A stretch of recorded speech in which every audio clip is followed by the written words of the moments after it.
రండి అన్నారు.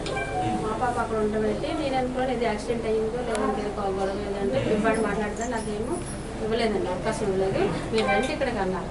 సరే నేను మా వారు మా బ్రదర్ వెళ్ళేసరికి ఒక వ్యక్తిని చూపించి ఈ వ్యక్తితో మాట్లాడేది అన్నారు. ఆ వ్యక్తితో నేను మాట్లాడాను, పాపను చూపించాను, నేను ఒక్క రూములన్నీ సెట్ చేస్తాను, పాపను తెలియదంటే మాట్లాడతాను, ఏం జరిగింది కనుక్కుంటాను అంటే నాకు అవకాశం లేదు. ఆ వ్యక్తితో మాట్లాడాను. అప్పుడు నేను దాని గురించి ఏంటి సార్, మరి మీలాంటి వాళ్ళు మరి బాగా అనుభవించున్నారు చేసిన వాళ్ళకి శిక్ష పడాలి. నేను మాట్లాడతాను సార్, సిపి గారితో మాట్లాడతాను. ముందు కేసు బుక్ చేయాలి. ఇప్పుడు ఇన్క్వెస్ట్ అన్నది ఏమవుతుందంటే మొదట మనం బాడీని యాక్సిడెంటల్ డెత్, ఇది న్యాచురల్ డెత్. కనీసం మా సమక్షంలో మీరు ఓపెన్ చేయడం కానీ మాకు నేను ఇవ్వాలి కదా.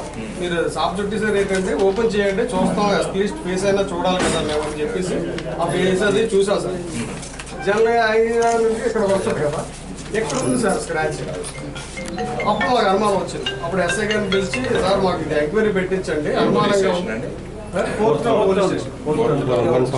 ఎస్ఐ గారిని పిలిస్తే లేదండి పోస్ట్ మార్టం అనే అమ్మాయి ఫస్ట్ ఇయర్ బీటెక్ బుల్లా ఇంజనీరింగ్ కాలేజీలో చదువుతున్నది.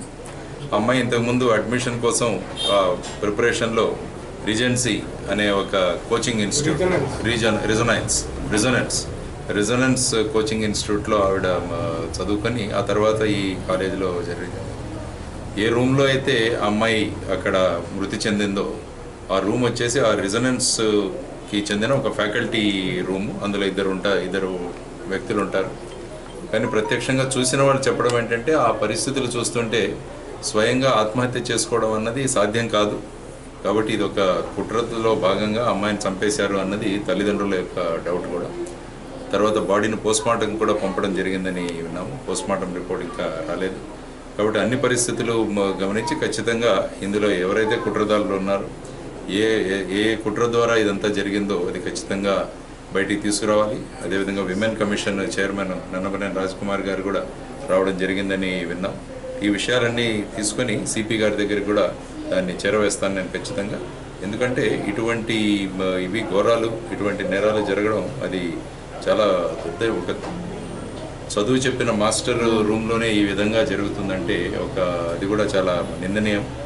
దీనిలో వాళ్ళ తల్లిదండ్రులకి ఖచ్చితంగా న్యాయం జరిగే విధంగా ఎవరైతే దోషులు ఉన్నారో వారి మీద కఠిన చర్యలు తీసుకునే విధంగా పోలీసు విభాగాన్ని మేము ఖచ్చితంగా అడుగుతాం.